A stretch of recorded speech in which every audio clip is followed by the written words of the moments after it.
Welcome to episode 48 of the Yoga Meets Movement Science podcast.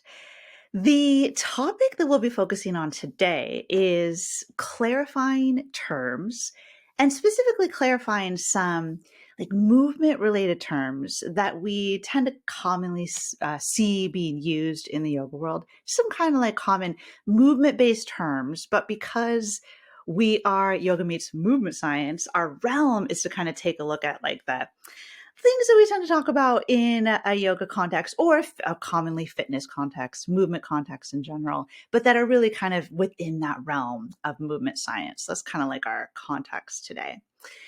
And for myself personally, I just wanted to offer that I have found a lot of value in the practice of trying to go out of the way to clarify terms, because I know that, at least for me, it's really easy for me to kind of hear terms just used out there and just kind of casually start to use those terms without really taking a moment to kind of examine them and see what's the actual scientific definition of those terms. So I know in my past in doing that, I'm sure I still do it to a certain extent today, but it can just lead to maybe me not being as effective or clear as a communicator because maybe I'm using words without truly understanding their scientific definition. So I find a lot of value. It helps make me, I feel like, a more effective and intentional yoga movement teacher. And we would hope that in this episode, when we're breaking down these terms, that's kind of the intention as well, just so we can all clarify and get on the same page. Because when different people use the same word, but in their minds, they mean different things in using that word, then that kind of thing can lead to a lot of misunderstandings, maybe arguments, maybe a lot of those common debates that we tend to see on social media where people argue about concepts.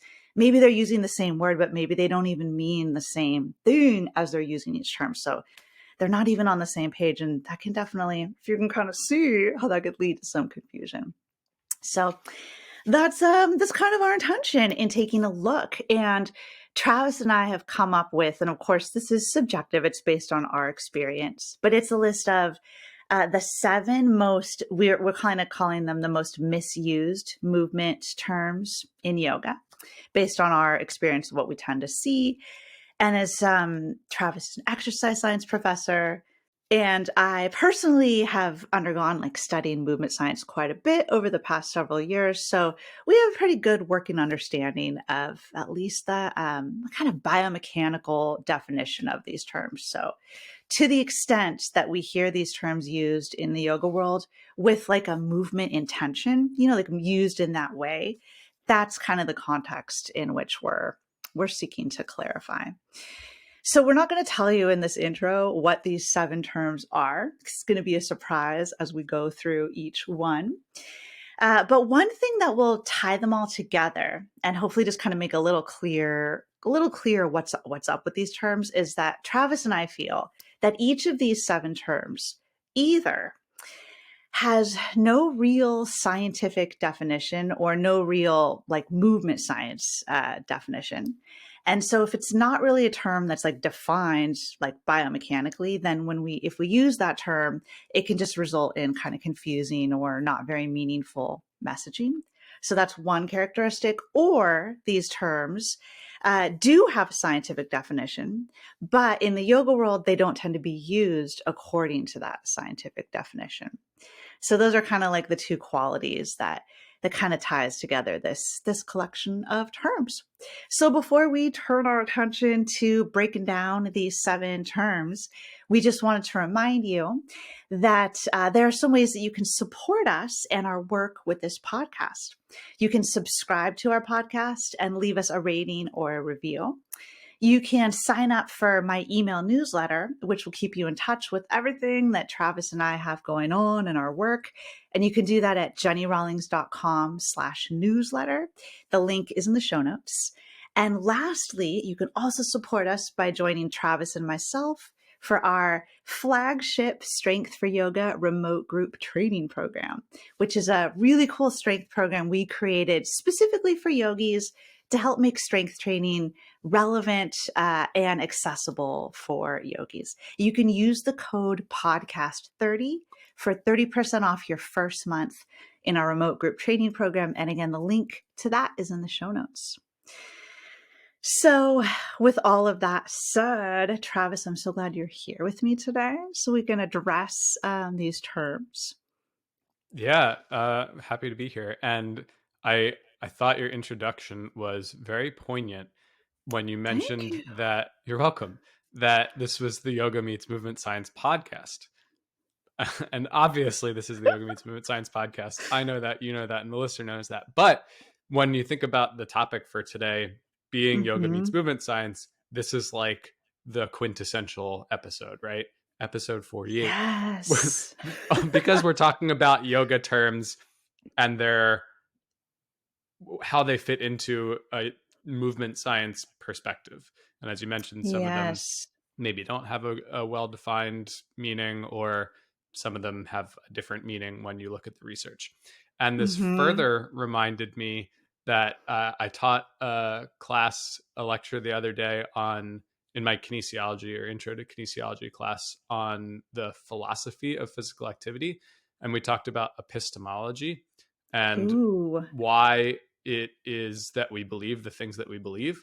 And I think this is a really relevant idea in epistemology, where we're talking about, okay, we say these words that we heard in our yoga teacher training perhaps, or we've had other Mm-hmm. teachers say, and so we tend to say them, but why are we saying them, and why are we believing they mean the things that we think that they mean?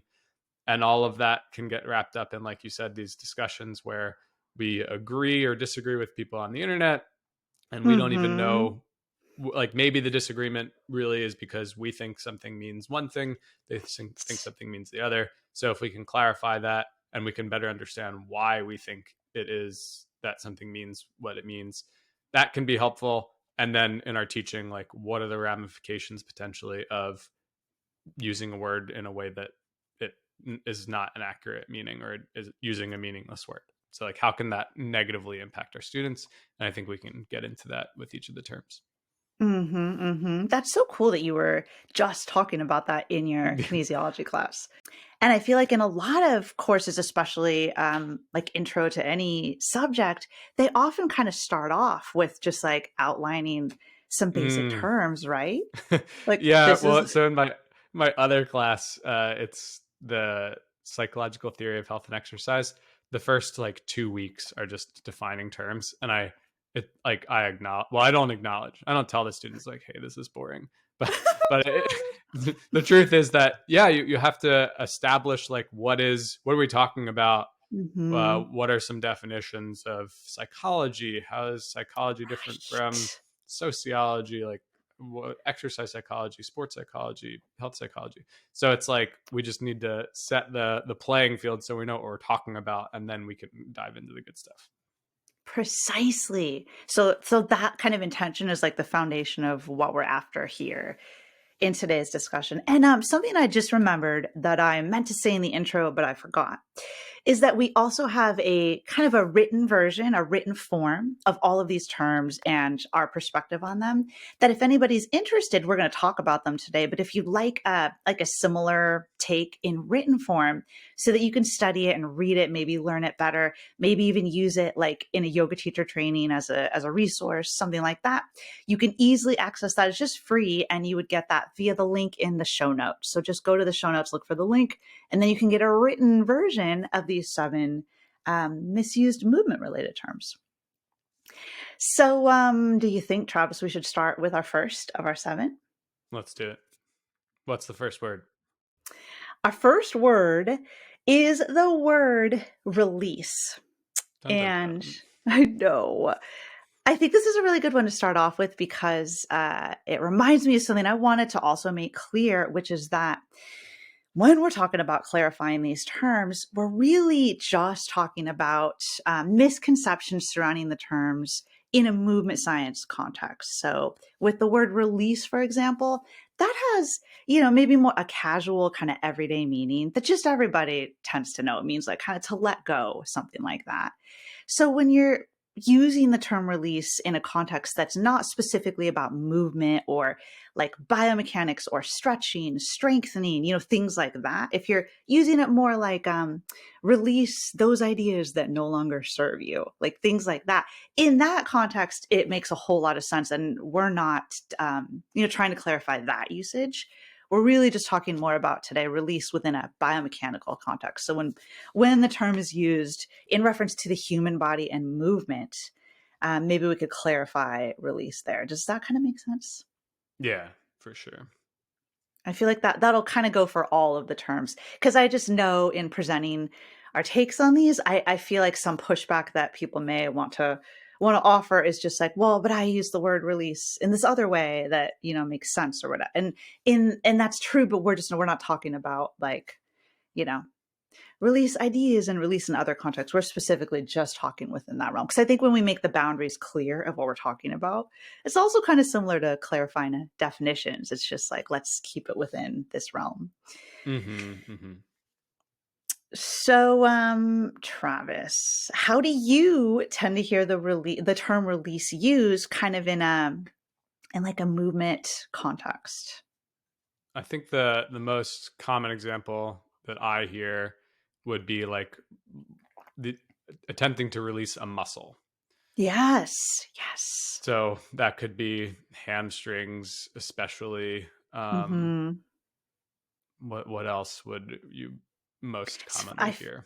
The example I tend to always use is hamstrings. I feel like that's the one I hear. Like you stretch into a forward fold, and the Mm-hmm. cue you might hear is like release your hamstrings, or that Yeah, this stretch releases your hamstrings.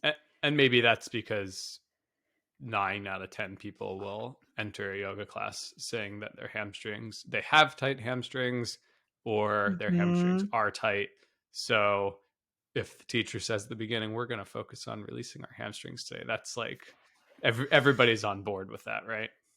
Yes, totally. And it's funny you mentioned the word tight, like tight hamstrings, because that's not on our list, but that's like another word that could be on the list, because tight is also, if you're talking just biomechanically, like what does tight mean? When we say Mm-hmm. that word, it could mean like a feeling of stiffness. It could mean that you're inflexible, like lack of range of motion. Is it the feeling? Is it the state of how far the tissues can elongate? Like, what are we talking about? Right. Yeah. It's I not, it's think a vague word. most of the time it's a perception, like, Hmm. oh, I feel like my hamstrings are tight, and that may or may not be aligned with the reality of how much range of motion that they have in their hamstrings, because you Exactly. could have a perception of tightness and actually be quite flexible, or For sure. vice versa perhaps, but then like maybe not vice versa, because just again 9 out of 10, this is not a scientific fact, but in my experience most people feel like they have tight hamstrings. Yeah, I So think that's a very common, but yeah, experience of tightness. And that makes a lot of sense. I tend to see that quite a bit too. So like the classic example that, like I said, I tend to use is you might hear in a yoga class like fold forward into Uttanasana, which is our standing forward fold, to mhm. release your hamstrings, or just like the statement that this forward fold will release your hamstrings, like a stated effect. But it's like, Mhm. what does release mean? And then I find that another way that I see release used, kind of in a more movement context, is like myofascial release, or the idea of Oh yeah. releasing or breaking down like adhesions, trigger points. Often in a yoga context, it's often with like massage therapy balls, like you're rolling on balls, and we're going to Mhm. release this tissue. Yeah, So that's and that's another, that tricky because doesn't it's quite literally in the SMR, the wording, right? Self myofascial release. Everybody, those that's just the vernacular, right? But then it's like, totally, well, what does that mean? What are we like, what do we releasing? mean when we What say does it that? mean to release? Yeah. Yeah, so that's a great yes, that's why this is such a good example of a term that, yeah, one that we tend to hear out there a lot, so then we just say it. But if we actually take a moment to be like, what does the term mean? What am I saying? We might get a little clearer. And then a third example of the common use of release that I tend to see in the yoga world is talk about releasing emotions or trauma from areas of the body, like Like the super classic one is release emotions from your hips, like in pigeon pose. So that's another ton. So again, it's like this is the release use. It's the same word, but it's being used in, we're highlighting 3 different ways with like 3 different definitions. So like that's a little confusing right there, because if it's used in so many different ways. But then if we actually look at what does actual biomechanics say that release means? In my experience, I find it's just not a biomechanical term, right? Nothing. not that I've seen come up in a research paper or a textbook. Right. And that's been my experience as well. I just don't think it's a biomechanical term.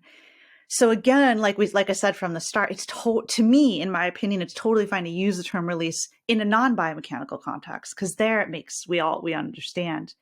But when you're using it to talk about like what a stretch will do or what rolling on balls will do to your fascia or something, it's just not a word that has much meaning in an actual biomechanical context, right? Right. Yeah. So then it's like it gets into, well, my students understand what I mean. But do they? Yes. I don't Yeah. know. They have a sense like, oh, okay, so if I'm told that we're going to release our hamstrings today, then I know that we're probably going to stretch them. Or like if we're releasing our glutes, then maybe we're going to do some therapy ball work, like in a seated position. So Mm-hmm. I know what to expect, but my the the purported effect of the work is a bit nebulous. So like what outcome can I expect if I'm releasing my hamstrings and my glutes? Great question. And also, if you have an expectation that your hamstrings will quote release after a stretch, I mean, biomechanically, we actually know that our muscles don't actually relax during a stretch. They actually, EMG goes up in end range. EMG is like a measure of like the electrical activity in a muscle. So muscles actually contract at end range. And it's like a reflex kind of at the spinal cord level called the stretch reflex that happens most of the time when we stretch. So I think there's like just this casual belief that when you stretch, that's going to relax a muscle, but it actually doesn't actually do that. It gets the muscle to contract at end range. So Right. again, what do we mean by release, right? Yeah. So the actual effect that's going on isn't exactly a relaxation. We might experience it as such, but that's our perception versus like what's going on within the muscle is different. Yeah, I totally agree. And actually, it's kind of a conundrum I've thought about before with the like stretching a muscle to release it. If you're using the word release to mean relax, which again isn't always how we use it, but I feel like it's tricky because we do know from research that passive stretching in general can like activate the parasympathetic nervous system. It can kind of overall put us in a little more of a rest and digest state. Mm-hmm. But just a practice of static stretching in general. But that's more of like a global systemic effect over the whole body. And it's not necessarily just like I am stretching the hamstrings, like this one muscle group, and just those hamstrings are going to relax because of the stretch. That's not really an accurate way to talk about it language wise, because it's more, and again, it's like, like a session of static stretching, which might look more like yin yoga. A lot of yoga is more active and flowing, and we might pause in a stretch briefly, but then we move on. So is that even the same thing as what research is talking about? But anyway, this in my attempt to try to connect the idea of relaxing in like because of a hamstring stretch, I feel like maybe on a more global level, if it's down regulating you, it could, but it's not so specific, which then brings me back to the like, when do we need to be anatomically specific in yoga? That question we talk about a lot on here. So, yeah. And then I guess another thing just to bring up is that when you roll on balls, we've talked about this in the podcast before, especially see our recent episodes on fascia, especially that second one, which was yin yoga and myofascial release. But that tissues are not, if you by release, if you mean like break down tissue, like that doesn't happen with rolling anyway, because fascia is actually made of collagen, which is super strong. And to like actually really physically break down that tissue would probably injure people. That's like what surgeons do when they perform surgery, things like that. But just rolling on balls is not, research does not suggest that that actually breaks anything down. So if we're using the term release to mean break down tissue, that's also not accurate because that's not really what's happening. Right. So that I don't I don't even know where to go with that, right? It's like people have the people just assume that what they're doing is having this effect, right? It's Yes. breaking up things because it hurts, right? It's a very potent stimulus when you're Hmm, rolling hmm. on a massage ball. And so because of the intensity of the feeling, we think that something must be going on at the level of the myofascia, right? Oh, Hmm. that hurts so good that and I experience a difference in my range of motion afterwards. So I must have done something at the tissue level, and that's just not the case. It what's happening is more of a change in the nervous system, right? Right. Um, it's not that nothing's going on, but it's also not that you've, like, if you took a microscope and looked at the tissues that you just applied myofascial Hmm. quote unquote release to, they would look exactly the same. Because Exactly. and that's a good thing because it means that we are resilient to blunt trauma. So like Yes, Travis. if you Yes. could break up, or well, first of all, if we don't even know what in the biomechanical sense, like there's no well agreed upon definition of what a knot or adhesion or trigger point is. And Right. then That's if not we even could break it up defined. simply by rolling on a ball, that would actually be very problematic for us, because Travis. it would mean that our tissues were just moldable and pliable to Yes. a relatively low amount of force. Whereas if you're actually, like, in order to create a real change in those tissues, you need so much more force Hmm. than you can apply, or that, like, with any sort of massage self Absolutely. or like tool assisted or clinician provided. So that's good because It's it means that good. We're we can't resilient. screw ourselves up that easily. Gosh, But then so it's true. confusing because of, like, well, I feel a difference. What is Right. this doing then? But And where does again, a it's just feeling come from? there you go. That's It's the nervous system, right? It's not like, yeah, yeah. So I think a theme that runs through a lot of what we tend to talk about is like there are these very structural models of the body and how we feel our body and things like pain. And those are very much becoming outdated today based on newer research. The biopsychosocial model, the fact that what we feel in the body is really perception, which is an output of the brain. It's the whole topic. I think it'd be easy for you and I, Travis, to get into a tangent right now on that. And maybe we should kind of refer everyone to our episode on interoception and also the episode on should we always listen to our body? We talk about that stuff at length in there. But in any case, maybe just to kind of wrap up this release as our first term is just yeah, it's used in a confusing way. It doesn't actually have any meaning biomechanically. So maybe if you're talking about movement and biomechanics, maybe release isn't the best term to use. And Hmm. aside from that, it may be an unhelpful term to use if you're conveying the incorrect idea that actually our bodies are kind of fragile because if we roll on balls, we can break stuff down. Like maybe we don't want people to believe that about their bodies, Yeah. right? So yeah, do you think? Would you, rather than release, what sorts of words might you use to convey the true effects of some of the things that we've talked about? That's a really good question. I feel like for me, I try not so much to tell people what the effect is going to be, at least Sure. specifically acutely, right? Like maybe we're doing a stretch because in the long term, if we do that stretch over time, we will gain flexibility, or we're strength training because over time we will gain strength. But in that moment, that's not really what's happening. Hmm. So I think I try to keep my language not so much around like this is the effect that's happening, but more just like curious, observe, like, what do you feel? Notice this. Just take time here, without being trying to guide their experience too much and telling them what's happening. Yeah.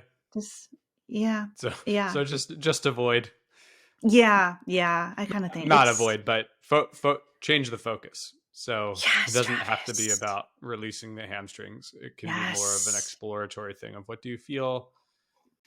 exactly, exactly. I really like that kind of reframe. But Travis, should we move on to our second term?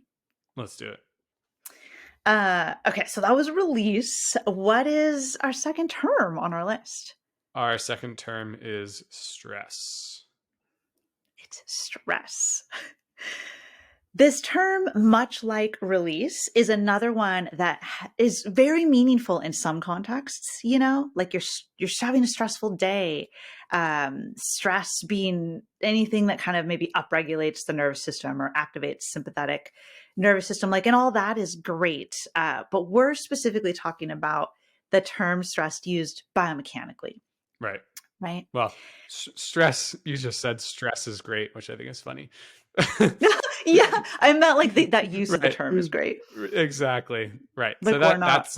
that's an appropriate Yes, yes. understanding, and we are not talking about that. We're talking about the biomechanical, physiological application of stress. Exactly. And remember the intro when I said that with all these terms, they either don't really have a real scientific definition. So kind of using them that way doesn't make sense. And that release to me is that. But then Yeah. I also said, or they do have a scientific definition, but they're not used according to that definition. Yeah. This, I feel like, is the second one. Would you This is agree? perfect. Yeah. Yeah. There's a So, there's a clear definition, and that's not the one. Well, it's sort of the one that we use in yoga, but I think the perception or connotation is mhm. negative where it doesn't have to be. That's right, because biomechanically, stress is just neutral. It just is, right? It's not good or bad. Yeah. Yeah. Yeah. But Yeah. we tend to use it as though it's always bad. Mm-hmm. Meaning, like a couple examples, so that this is more concrete. Something we commonly hear is running is bad for you because it stresses your knees, right? Mm-hmm. And Mm-hmm. when that's said, the assumption is like they're because stress is bad, like you're stressing the knees and that's bad, so running's bad. Or in a Right. more yoga context, an example I like to use is in Warrior One pose. If you let your front knee shift forward, like toward your toes or past the toes, that's bad because it's going to stress your knee, right? Mm-hmm. So And again, then the assumption that, there's like the connotation that, like you said, stress is bad, and then oftentimes that is coupled with wear and tear. Like, okay, yes, if you stress your knee from running or in Warrior One in this moment, that's bad. And then over time, if you continue to do that, that's going to cause wear and tear on the knee joint yes, and cause it to wear out prematurely. And you're going to need a knee replacement at 55. exactly. And Maybe it's all because maybe they don't say all that, but they they're hinting imply at that. it. Yeah. Yes. And that's all because of stress, because of bad stress, right? Like stress is bad. But so Mm-hmm. could you define for us, Travis, like what is biomechanically, what does stress mean? Yeah. So in biomechanics, when you look at tissue mechanics, we talk about stress and strain. Stress is Mhm. just a synonym for load. Right. And so if you think of it like that, maybe it becomes more intuitive that load is not inherently a bad thing. And well, in your and my work, hopefully, if people are tuned into that, they've adopted a more positive Mhm. belief system surrounding load. And we want to load the body because loading the body makes us stronger and more resilient. And so Yes. stress is the same, and it's about the magnitude and frequency of the loading. So yes, it's true that if you go from couch to 5K in a week, then that amount of stress and the frequency of, well, yeah, basically that amount of stress after too long of a period of not stressing your body, your Mm-hmm. knees, could potentially be problematic. But if you do it more systematically, more of a progression of couch to 5K over 8 weeks, 12 weeks.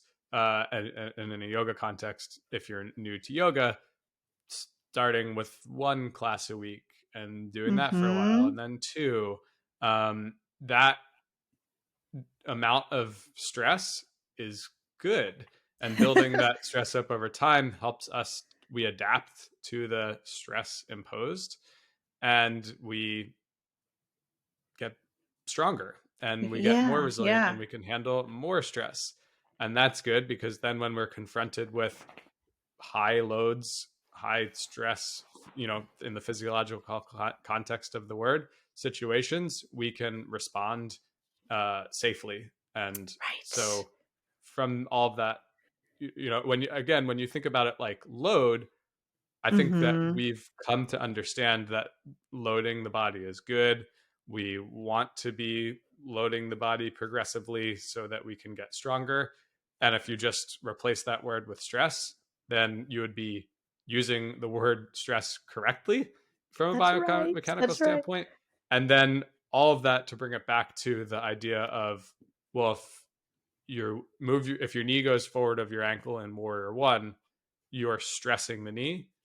Yes. Is that bad? Probably not.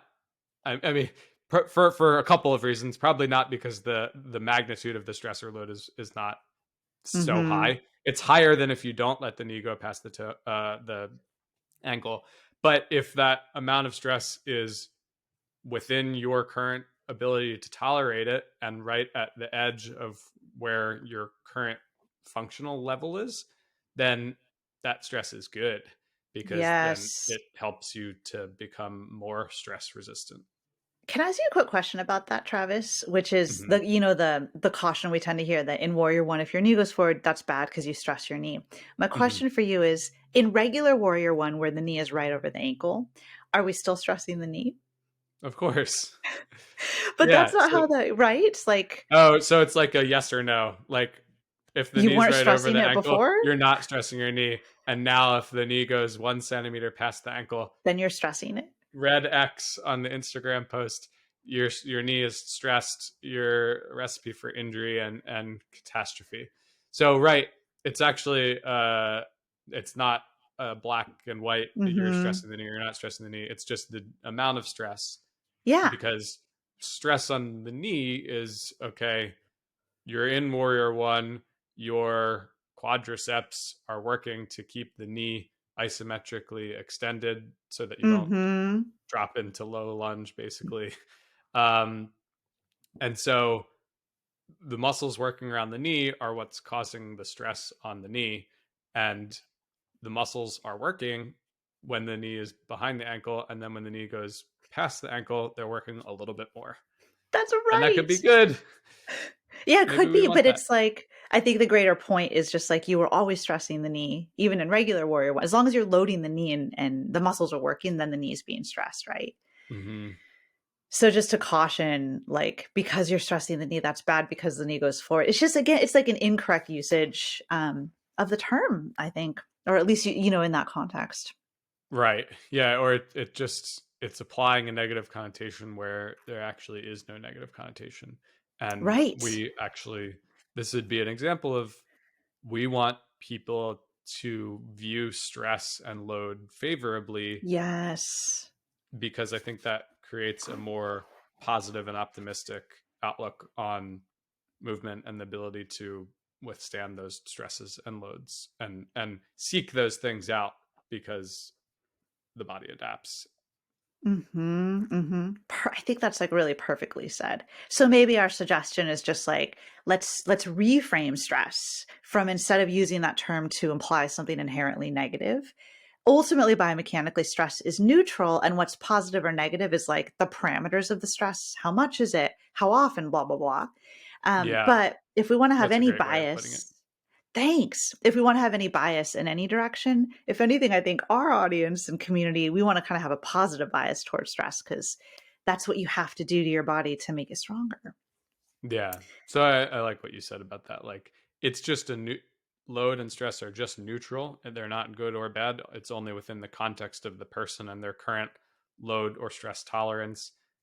But we could even take it further and say we want to stress and load the body Hmm. within and at the edge of the person's current capacity to expand that capacity.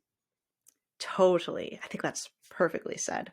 So, should we turn our attention to our next term? Yes. Number 3? This Can you tell? one Can you tell us what is it is? crazy. Uh, Why is this so we've crazy? well we've talked like off air a lot about this one before, Mhm, mhm. and it's a contentious one in the yoga and movement worlds. And the Mhm. word is Oh, yeah, what's the mobility. word? The word is mobility. Yes, this is a good one, I think, because we hear this term a lot, right? Like, everybody wants more mobility. There's, like, a baseline assumption that it's a good thing and we all need more of it. But, like, what do we Hmm. mean? What's the term? What's the definition of mobility? Like, what does it mean? At this point, I don't even know anymore. I did look up I just, think like I'm a little guilty of using it somewhat cavalierly, partially because, like you said, everybody wants it. So yeah. if you're gonna write, let's say you're writing a caption for an Instagram post, Yes. people want mobility more than they want something like flexibility, and we can talk about why that is.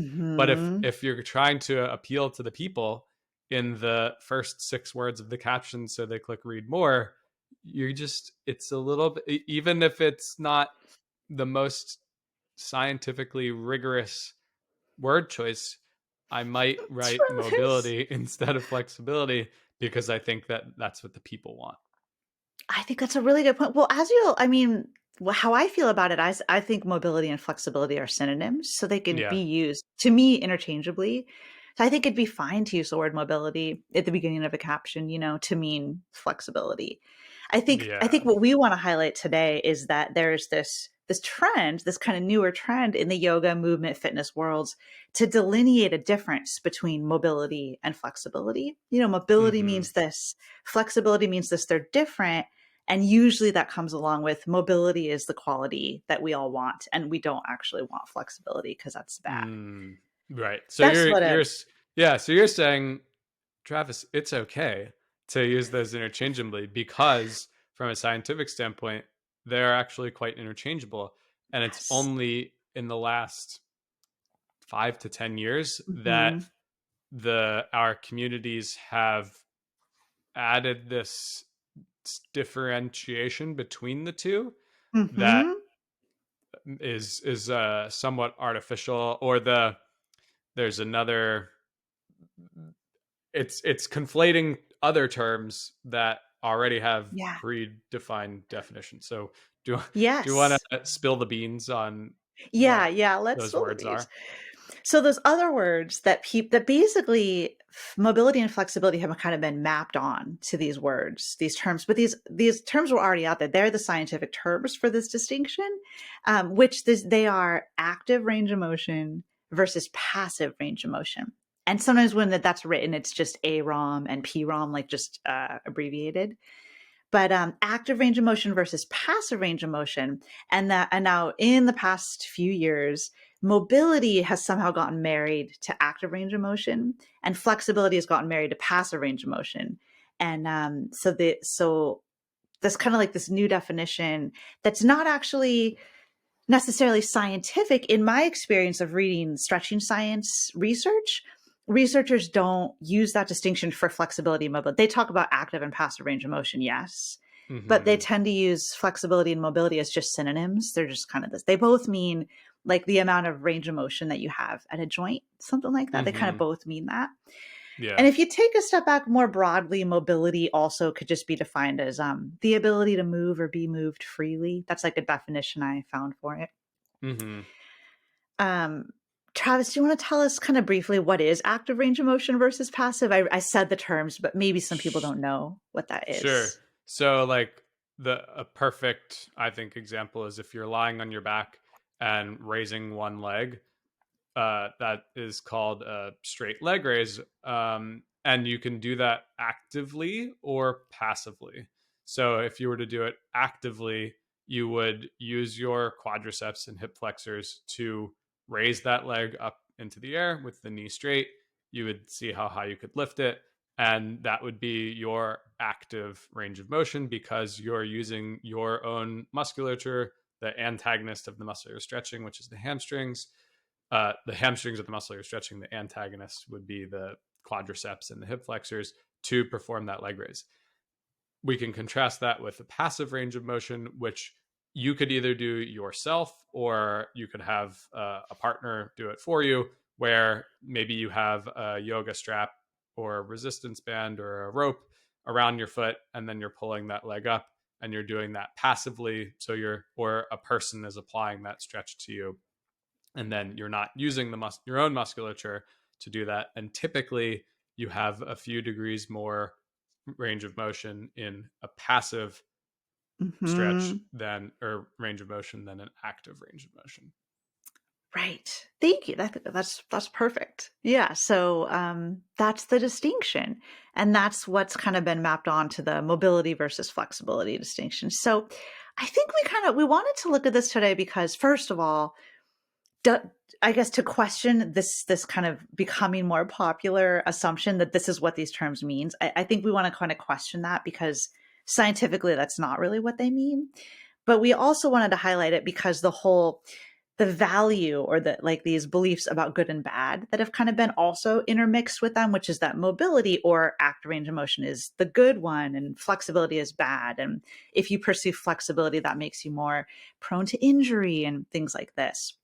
And Mm-hmm. I think I know you and I would question those claims. They're pretty oversimplified. And you and I did a really deep dive into research on this in a blog post we will link in the show notes. We probably Mm-hmm. won't have time to get into it today, but we definitely clearly laid out why those are oversimplifications that maybe don't serve us to be blanket claiming that like active range of motion is the best and passive range of motion will injure you, because it's probably not true and probably not helpful to plant those beliefs in the Mm-hmm. seeds Mm-hmm. of those Mm-hmm. beliefs, right?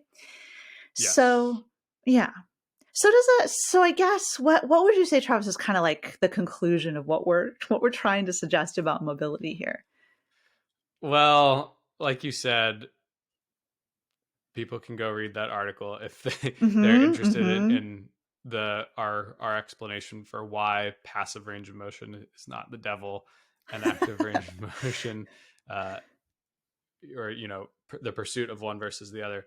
But in relation to the mobility versus flexibility Mhm. and ascribing active range of motion to mobility and passive range of motion to flexibility, I guess first thing is first, just to say that this is not the agreed upon difference between those two terms in the scientific community. So Right. with Thank you that for in saying that. mind, um, uh, you can feel free to use them interchangeably. And then furthermore, if you're specifically wanting to refer to active range of motion and passive range of motion, use those words Mhm. instead. I guess my question for you is like, what do you think the potential negatives are of people using mobility to refer to AROM and flexibility to refer to PROM? To be honest, I think I feel like it's confusing because many people haven't heard those definitions for them. So then, like I said in the intro, it's like if different people are using the same words to mean different things, and just then we're not starting with the baseline level of like we're all agreeing on what these mean. Okay. So I think it's confusing, and then I also just think it's a little this is maybe just like a personal thing, but it's just like a little it bugs me that we're kind of overlooking, like we're taking these new definitions for these terms that are actually kind of just rooted from a branded certification system versus being like rooted in science, but then we're treating them as though this is what they mean biomechanically. So it's kind of not accurate. And I don't know, I feel like it's lacks scientific rigor or and also just that clarity. But it's not the hugest thing. And something that you mentioned to me before when we've talked about this is like if new definitions for a term become like really widely used, then there can be an argument made for, well, if it's in wide enough use, then maybe we just like start to accept that those are the new definitions. Mm-hmm. You had made that Yeah. point when we talked about this before. My fiance was an English major, and she talks about the difference between descriptivism and prescriptivism or prescriptivism. So prescriptivism would be like, here are the dictionary definitions, we should be using those. Descriptivism would be like, well, here's how people are using it in practice. Maybe we should Mm-hmm. just accept that this is how the language has evolved. But I think in this case, what you make a really good point is that, okay, in our small circles and corners of the yoga movement science world, maybe we have come to mutually discuss flexibility and mobility as being synonymous with AROM and PROM. But if you and it feels like in our circle that that's the mutually agreed upon definition and everybody understands. But as soon as you go out of that circle, for example, talking to a stretching researcher who hasn't been exposed to that, they would have no idea what you're talking about. So even though it feels Mm-hmm. like everybody knows that these words now have become synonymous with those words, maybe that's just our bubble. And Mm-hmm. we need to be aware of that if we're talking to somebody who has not been exposed to those usages of those terms. And that's probably actually the broader population out there. Yeah. So with that in mind, again, if you want to make sure that you're on the same page, if you suddenly start talking about mobility and flexibility and and whatever distinction you want to make between them, but you're really talking about active range of motion and passive range of motion, if that person hasn't been exposed to those synonyms or your way of referring to those things, then you're going to lose them. So Yeah. just maybe use the words that actually mean what you mean to say, Yes. and then you would avoid that problem. Thank you for putting it that way. Yeah, I totally agree. And I think that that's just a good step forward in clarifying terms, right? Let's like use the terms in the way that there's like an established baseline definition that like the science agrees on, and then we're all clear we're talking about the same thing. I feel like we could talk about mobility more, but maybe we should move on to our next term. What do you think, Travis? Yeah, let's do it. What's our next term? Term number 4 is Mm-hmm. stiffness. Stiffness. Um, this term, I feel like falls into the category of a term that actually has a scientific definition, but in the yoga world, we don't tend to see it used according to that scientific definition, Yeah. right? That's kind of what I Yeah. think about And this this one. is you mentioned this word earlier when we were talking about release, and we were Yeah, talking about stretching, and we were talking about tightness, and it kind of gets wrapped up into those it things where, does. like, I think I know what I mean when I say colloquially, like, I did, for example, I did a triathlon yesterday, my You first did, triathlon. which is I woke up amazing, this morning Travis. feeling sore and stiff. Yes. Um, but I if I if I were writing a case study about and publishing it in a biomechanical journal, I couldn't just use that word stiff to refer to the way that I felt when I woke up this morning, because stiffness actually has a it's a biomechanical phenomenon that we can measure. And do you want to share what the two things that would need to be measured to then be able to quantify stiffness would be?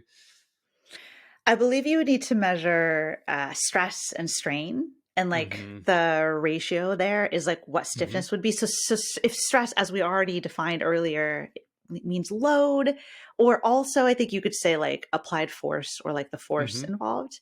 Mm-hmm. And then strain technically is deformation, which kind of sounds bad, like deform, but it just means like shape change.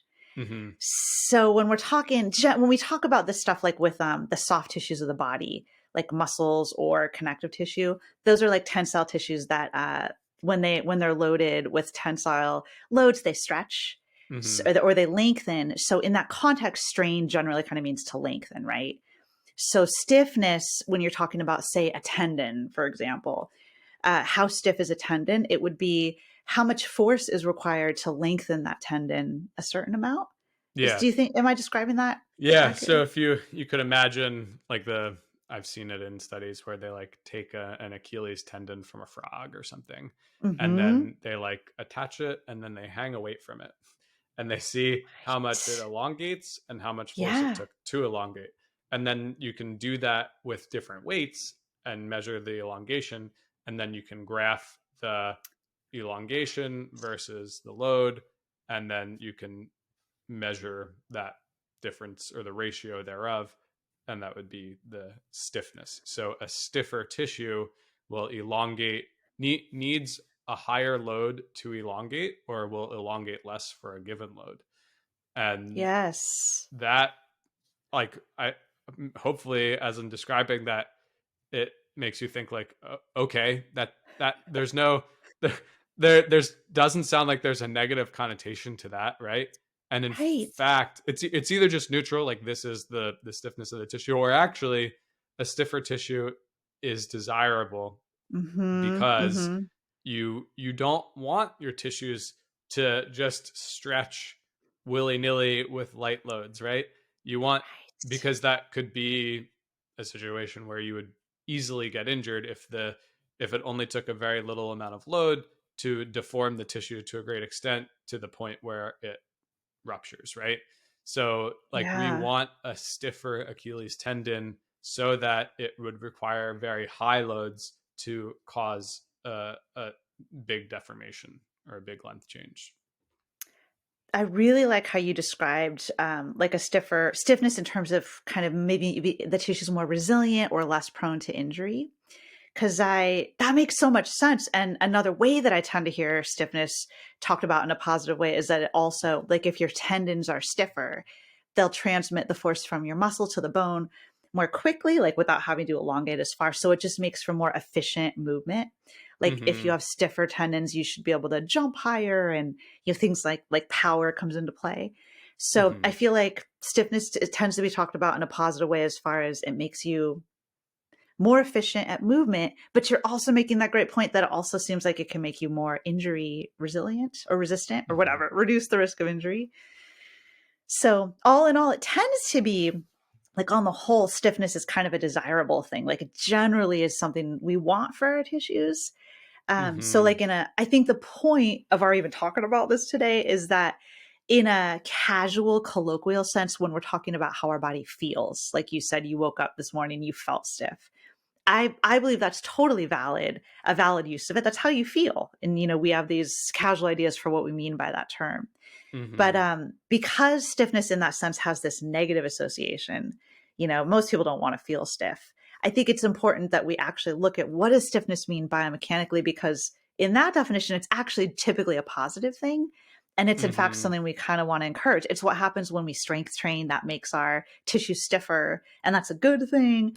So just Mm-hmm. to kind of maybe reframe, like biomechanical stiffness is good. We should have good thoughts about it. Feeling stiff is a different thing altogether. That's a perception. That's nervous system. That's not about like how stiff the Achilles tendon is.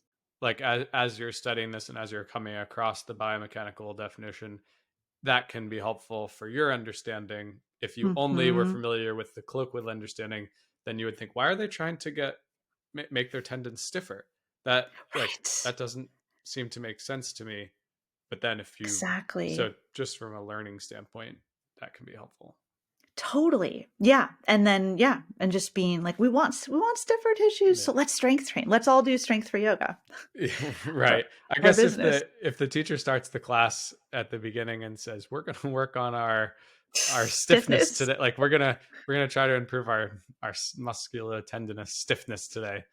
Uh, I don't know. Students Yeah, would in be an like, iron I I'm wouldn't take recommend that. Yeah. no, they'd be like, That's I'm different. taking Remember somebody casual else's class. versus exactly, exactly. But it's just, I think it's helpful to know, especially as like a teacher of movement, to be clear on, you know, like what it actually means. Hmm. Travis, what's our next term on our list? The next term is functional. It's functional. Now, Travis, you and I actually, in the third episode of Yoga Meets Movement Science, we did a Mm-hmm. whole episode on this term. I think it was called Is Yoga Functional Movement? So Mm, we'll definitely refer people to that if you want a deeper dive. We're probably not going to go too deep into it today. mm-hmm. But what we started our podcast almost 2 years ago. So that was like roughly almost 2 years ago we talked about that. And it's 2 years later and the term is still out there a It's bunch. So more like alive than ever, yeah. I feel. So why not touch on it again today? Yeah, I think it's funny because a lot of like we in our strength for yoga, we have this intake form. So when people are first starting out, Yes. they fill out a form and we ask them about their um, current movement practice. And Mm-hmm. people will say, "Oh, I do yoga 3 times a week. I strength train 2 days a week. I walk this much. I whatever." And a lot of people will say, "I do yoga, and I also do like functional movement." Or like that's a word that comes up a lot Mm-hmm. in Mm-hmm. our common language. And as soon as somebody says that, I know what they mean, right? You know what Right. they mean. um Yeah. but it like as we're going to talk about in the next few minutes, even though we know what it means, it actually doesn't mean anything at all. That's right, Travis. Like you mean biomechanically, right? Is that what you mean? It doesn't mean yeah anything. it yeah it just like the word has, I don't know if it ever had meaning, but it like has completely lost meaning at this point. That's um right. and the reasons for that are like as we'll get into here. Yeah. I think it's a perfect example of a term. Like you said, it doesn't have a clear definition. So if all these different people are using the same word, but they're not really clear on the definition, or they have an idea in their mind, but it's different from what other people, then it's like, what are we all talking about when we're talking about functional? Yeah, and I And I think guess, go on. just like when people fill out that form and they say, "Oh, I Yeah. do yoga and I also do functional movement," I know what they mean, but also I think that it's unnecessary to Yeah. add that additional context because I think yoga is functional movement. Thank you for saying um, that. So do I. you don't have Yes. to do anything else. Now, if you want to practice a particular style of yoga that has, let's say, non-traditional elements to it, then that's great. Or if there are certain things that you deem don't rise to your level of priority to practice in your yoga practice, that's fine. I may disagree. Like I'm particularly talking about like handstand, for example. Like, oh, I don't People practice say handstand; it's handstands are not not functional. Yeah, functional. Yeah. I disagree, and we could discuss that. But um, yeah, it just you have to question what you mean by this word, what and whether what you're saying actually makes any sense. So that with that preface, what do people mean usually when they say functional, and why is that not necessarily that helpful of an added descriptor? I think I really like the way you just said that you think just yoga in general is functional. And also, I would say like strength training in general, all of it, if it's making you stronger, it's functional. So it's just Right. like it's like a redundant term maybe to use. Yeah. But in A my movement practice is functional. yeah, period. Like you So don't really need to say yeah, that. therefore, so how do you make it more functional? Travis. Well, Um, maybe that's not the right word. But I go. agree. I think it's probably just not the right word. But the thing that I don't like about the use of the term, I'll just say like I don't like it, is that to me when I see the word functional used, it's usually used in a context of like this movement is superior or better than this other movement. Hmm. Or this style of yoga that I do is yoga with functional movement in brought in is better than like traditional yoga because it's more functional. So in that sense, functional is being used with value attached, like it's about good or better.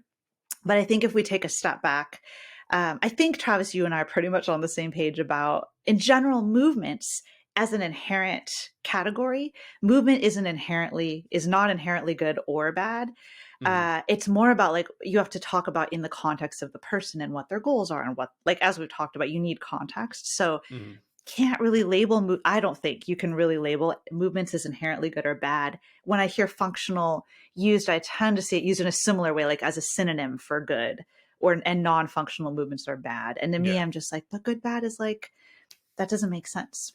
Right. So the good or bad in this context is, of course, it has some functional carryover, or our carryover to functions of our daily lives, or Yes. our whatever our target activities are. So that's why people are using the word, right? I practice functional movement in addition to yoga, or the style of yoga that I practice is more functional, because I've taken the lexicon of poses and I've added these poses that I think apply more to my contexts outside of yoga, and I've taken away these poses that don't that I'm deeming non-functional or bad, like you said, because that I don't see those replicated outside off the yoga mat. Yeah, there's like an assumption or a bias that a movement that looks like a daily life movement, like say a squat, is just more functional because it looks like daily life movement. That's like that Mm-hmm. tends to be kind of an idea people have. But I think something you and I pointed out, which we talked about in the other podcast episode, is just like whether a movement that you do in a movement practice has carryover to daily life task is a much broader concept than just whether it looks like it aesthetically. Mm-hmm. Because, anytime you strengthen any muscle, regardless of what that particular exercise looks like, whether it mimics a daily life movement or not, you're still getting stronger. And that's going to have carryover into daily life. Right. So this And is a same conversation that we have in a strength and conditioning context in the fitness world, because people talk mhm, about, oh, I do functional training, and it's like, what does that mean? Well, I don't do any machine training, because I don't think that the stability that the machine provides me is a relevant context to the real world, where I have to create my own stability. And like, yes, it's true that there's a difference in stability between a machine versus a free weight exercise. And in the real world outside of the gym, we there aren't machines. But what we've come to learn over the last, I don't know, maybe, I think actually there are people who've known this for a long time. And then the people who are catching up over the last few years is that if you get strong using machines, quote unquote, non functional training, that actually does have a lot of positive carryover to sport and activities of daily living. So it's not this like, yes, this is functional, and yeah, no, that's not functional. Maybe there's, from a specificity standpoint, there's more and less specific exercises that you can do, or yoga poses that you can do, but still there is some degree of carryover for even things that don't look like the the activities outside of the gym, and that mhm. that carryover might actually be more than we thought. So doing a seated adductor machine in the gym, people will say, oh, that's not functional. When would you ever do that outside the gym? But having strong adductors in the thigh Yes. muscles is just functional, because it's good to be strong, Period. like full stop. Yes, Travis. Exactly. Thank you for pointing out that great gym context, and how we often hear like machines are like down talked or bad talked or something. But again, it's just like whether something makes your movement through daily life more easeful or helps it, it's about more than just whether it looks like it. And I think we get kind of caught up in, I just need to do movements that look like daily life movements. And Mm-hmm. I feel like we could talk about functional a lot more, but we still have two more terms. So do you think maybe we can kind of do a quick conclusion on functional and move on? Yeah. So what would be your take home, Yeah. in terms of people not using that word anymore? And is there something that they could use instead? Or do we just not go down that I rabbit hole just anymore? What do you think? That's a great question. My opinion is, yeah, I don't think it's a helpful term to use in a movement context or to describe yoga or strength training. I think yoga and strength training are already great things to do. So maybe we just don't need to like add on an extra term that doesn't have meaning. Mm-hmm. And yeah, and I think that like there was this paper that came out. We did not talk about this paper in our last episode, but it was by a handful of researchers and like their kind of statement on the term functional. And we can link this in the show notes, but like their suggestion was like they did a conceptual review investigating whether functional training is a different approach from traditional strength, power, flexibility, and endurance training that's already adopted and already like in wide use. And they like looked into that and they found there's really no difference. So they can kind of concluded, based on the current evidence and to avoid confusion and misconceptions, we recommend that the terms functional training, high intensity functional training, and functional fitness training no longer describe any physical training program. Boom. I know. Mic drop. Right. So to me, I feel the same way about yoga. Like, I would just personally not use that term in that sense. It's unfortunately, I think it's one that's going to be hard to I know. get it to go away. But I think the one other thing is just, and you mentioned this earlier, functional for what? And so that the term further lacks meaning because functionality depends on the person's target activities. Totally. Like it needs to be used within context. Right. So not as an inherent term. Yeah. It can only be understood in the context of the person and their goals. Therefore, you just can't use it when trying to describe. There's nothing that's inherently functional because it depends on each person. Exactly. Which is why this term is on the list and why it like makes it, like a confusing term that lacks clarity. So yeah, when we clarify it, it's like, oh, that's not really a necessary term. So maybe we don't need to use the it. funny thing too, and then we can go on, is just like this term is used in it everywhere. Like functional. So we talked about functional fitness. There's functional bodybuilding. There's functional medicine. There's like, I don't know. What does that mean? Yeah. Eye roll. It just, everybody in the wellness sphere has thrown functional in front of their thing because it sounds good. And it's one of those words that makes your thing seem better than without that word in front of it. Totally, Travis. It has a good, it's a buzz term. So bogus. Love it. Now, Travis, what is our next term on our list? Number 6. Second to last term is tension. Tension. I love looking at this term. Mm-hmm. And this is not one that we've done an episode on or really talked about on the podcast before. Our next term, our last term, is one we have. So if we get kind of caught up in tension, we may get to our last term and be like super brief and refer to the other episode. We'll see. We'll see how it goes. Because this is like, we've not talked about this before. This is an example of a term that, in my opinion, is one of the ones that actually has a scientific definition, but it's not used according to that definition, or it's usually not used according to that definition. And therefore it can lead to, I think, some misunderstandings and lack of clarity. Mm-hmm. Because, like, what is tension, Travis?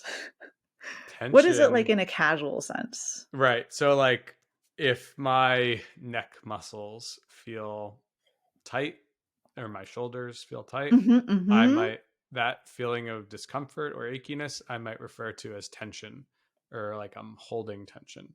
It's not too different from tight. It's this like feeling that my muscles won't relax. I might also feel some tension if I'm doing a stretch. So I could feel tension at rest because I feel that discomfort and tightness. I could feel tension when I'm going into a stretch. Maybe I get to the end range of motion and that I feel my muscle has elongated and I feel tension in the muscle. That might feel even more pronounced if I'm experiencing that tension like earlier on in the range of motion than I expect or desire. So like in my tight hamstrings, I might feel tension as I fold forward, and I'm not getting anywhere near down to the palm of the ground. And so that's tension. We all know that feeling, right? Right. But it's interesting because I feel like what you just described, you kind of described like a couple different phenomena, but Mm-hmm. that are both falling under the term tension. Again, just like the same word can mean multiple things. But it sounds to me like you were describing on the one hand like shoulders that were tense or whatever. They weren't like releasing, or what I shouldn't say releasing. The muscles were not relaxing. There you go. But then you were also describing a feeling of tension, like when you folded forward, and if you didn't get very far, you felt like tension in your hamstrings or something. Mm-hmm. Mm-hmm. But that's kind of a different use. That's like a feeling, a sense of a sensation at the end of your stretch, which is different than just I'm hanging out, I'm at my desk and my shoulders feel tension, right? It's Mm-hmm. like different. So that's already Um, confusing if we can use it at rest and in a stretch. And neither of exactly. those definitions are quite the same as the definition from biomechanics. From biomechanics, right? So you can tell me what you think, Travis, if you agree or not. But in my opinion, I feel similarly about tension as I do about stiffness, which we already went over, which was like, I think it's fine to talk about stiffness in a casual sense. Yeah. But it's helpful as movement teachers to be aware of the actual biomechanical definition. I feel like it's the same with tension, Mm-hmm. because there's an actual biomechanical definition that's different from the way we colloquially hear tension is. It's muscles that won't relax. It's like, I feel like I also hear it as like it's general achiness, general discomfort. I'm sitting here, I just feel tension in my back, like just similar. It's similar to stiffness, right? Mm-hmm. And it's I always think so. taught. Yes. And would you agree that it's usually talked about, our language around tension is that it's a negative thing and it's something we need to like let go of or banish from the body? Right. Right.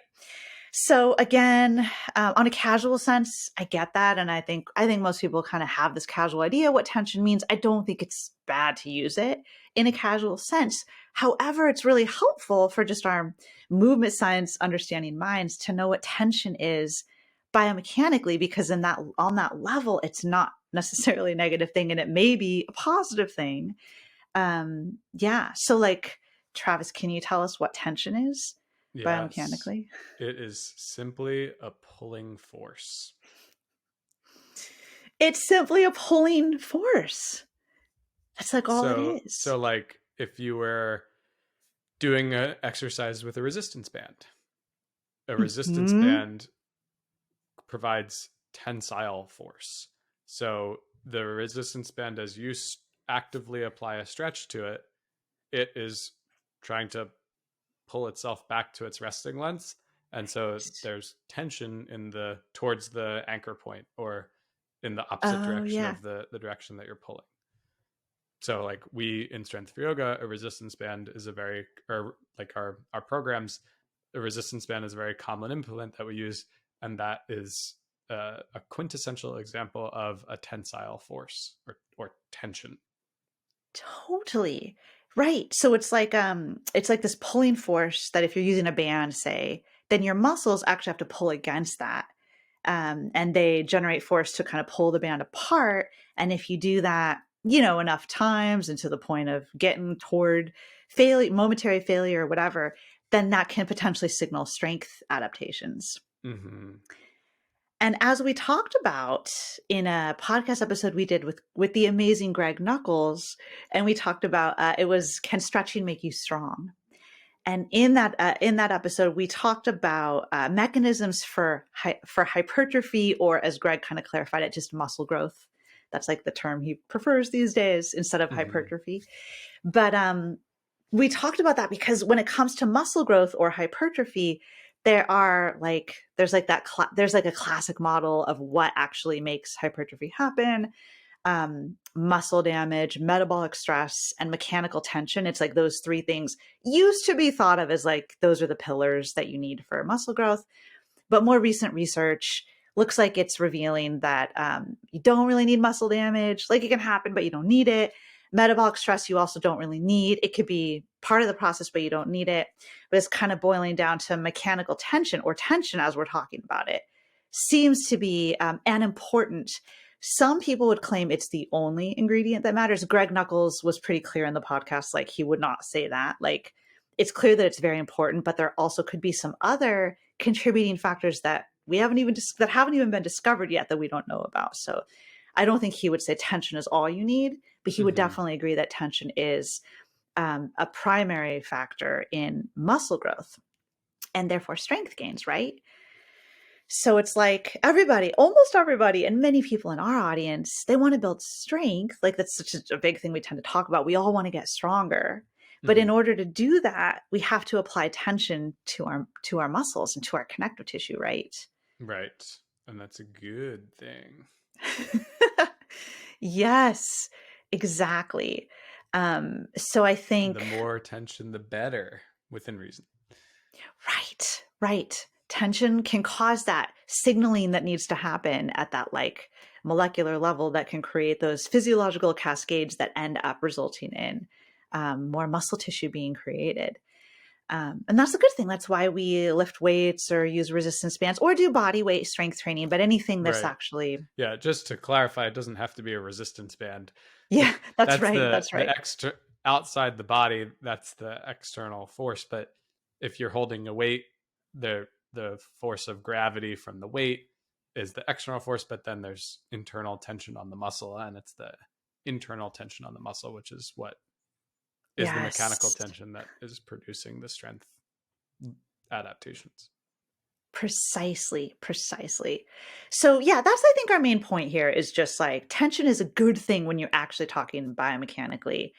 Um, and there's like one example that I like to talk about sometimes when talking about this, which is like uh, getting a little more just stepping back on a more casual level of using the term tension in a yoga context. And this also we see this a lot in movement and fitness as well. But you know, when someone's arms are up overhead we Mm, often hear cueing around like it's bad to quote like tense your shoulders up to your ears. So instead you should pull your shoulders down away from your ears. mm-hmm. Actually that's I said that's when the arms are up, but that's actually said all the time. I find that's a cue Sure. that's offered a lot regardless of position. But I don't know, I'm thinking about it in this moment of when the arms are overhead. Mm-hmm. So you'll hear the cue like when the arms are up to pull your shoulders down, you know, so you don't tense the shoulders up. But when you think about tension, do you see, Travis, how that could be a little confusing On many levels. on many levels? Yeah. Well, and like you said, it's just this default cue where Yeah. because we experience neck and shoulder tension, many of us, Mhm. we therefore try to counteract that. Oh, relax the shoulders, keep the shoulders away from the ears at all times throughout, and especially throughout a yoga practice, because many of us are practicing yoga with the intention of releasing tension. So we see that there's tension in the neck and shoulders. Therefore, we cue to oppose that, right? Mhm, But mhm. in the case of raising the arms over the shoulders, the muscles of the neck and shoulders actually have to work like to raise Right. the arms up. So there's some degree of shoulder elevation that will naturally occur and should Mhm. naturally occur. I suppose that in some instances people could be excessively doing that, maybe.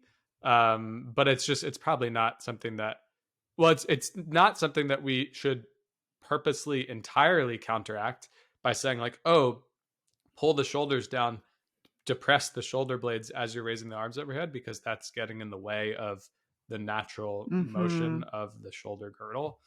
Um, I guess on an individual basis, somebody could be like over shrugging, but it's not like a blanket cue that we should be saying to everybody, and definitely not to the extent of, oh, actually keep your shoulders down while you're doing that. It's like, no, the shoulders are supposed to raise a little bit. Right. Yes, totally. They naturally will elevate and like the shoulder blades will upwardly rotate when the arms go overhead is kind of natural. I Mm-hmm. think we would suggest you just don't really need to micromanage that with like cues that are designed to counteract what we're naturally doing. But on a conceptual level, and when we're talking about tension, I also just think it's kind of funny when you think about it because there's a baseline assumption that if the shoulders are shrugging up, that they're tensing up and that that's bad. And then the fix or whatever, we correct it by pulling the shoulders down. That's like what we believe. But it's like, well, you were using tension to lift them. Now we're saying let's use tension to pull them down. So it's like isn't that tension being layered on tension? And isn't tension bad? Like, isn't that the casual sense is like, we don't want tension. So what are we doing here, Yeah, everybody? it's a nice thought experiment. Right, right. So maybe we can just let go of all of that tension and allow the normal motion to occur. I think so, Travis. Yeah, In yeah. fact, I in my personal training education, one trick that my mentor Barry Fritz had us do, he would say, "Okay, before we do something overhead, we're going to do a bunch of shoulder shrugs. So holding Hmm. weights, raising the shoulders up and down to actually create tension in the shoulders to then fatigue those muscles so that then those muscles will be fatigued when we go to do something overhead. So it's kind of like the opposite of, oh, we don't want to create that tension. It's like we're deliberately creating that tension beforehand. Hmm. Which, his thinking was, well, if you tire those muscles out, then they'll be less available to be active when we go to raise the arms overhead. I don't know if that's entirely true or not, but it just, some people would say, oh, you have to stretch those muscles to get them to relax so that then you can raise your arms up overhead. Or so it's like, here's the total opposite approach. Totally. And it's funny you just said that about having to stretch the muscles to relax them, because didn't we just talk earlier in this episode about how stretching muscles doesn't relax them anyway? Right. It's just fun. We have all these like ideas about just things are so black and white or 2D, stretch and strengthen and blah blah blah. Mm-hmm. But I have heard, and I don't know any like research that like supports this, but I've just heard this idea kind of thrown out there that I kind of like. I like resonate with it, which is just that if you have a muscle that you want to relax, for whatever reason, um, a good way to maybe do that is to actually tense it, like, and strengthen it, because Sure. maybe there's the fatiguing aspect you were talking about, but it's also just like you kind of show yourself the opposite, like the contrast. If the nervous system knows how to Ooh, engage it or activate it or whatever, then it knows the opposite, which is to relax it. that's the basis of progressive relaxation, right? Which is Right, a right. psychological, I don't know what the word is. It's something that you can practice. You lie on your back, you go, it's like a body scan, but as you're going through the body, instead of noticing, you actually clench or Hmm. tighten, you Hmm. know, scrunch up your face, relax, do Yes. shrug I don't know, go through from the top down or the bottom up or whatever. And then after you do that, like you said, you've exposed your body nervous system to the other extreme. So then now it can experience the relaxation The that you're other seeking. side. Yeah. Totally, like a body scan with intentional, let's contract and then relax. And Hmm. that resonates with me. Like I feel like that would be a effective way to make my muscles relax. But Travis, this is tension. We just talked about number 6. I think that maybe with number 7, with our last one, I think we're gonna refer people to our very first podcast episode that we did about 2 years ago now, which was Amazing. all about this term. It's actually kind of cool. We left this for last, and we're going to circle back to the very first one. What is this term, at least? This is stability. Which is a big term. Like, there's a lot. I mean, there was so much. We had a whole episode on it. Hmm. But this is another one that tends to be confusing. It's also kind of a buzz term. We tend to hear it thrown out there a lot. But I think when we pause, take a step back, like, what does stability mean biomechanically? We may end up using it differently than we've been using it.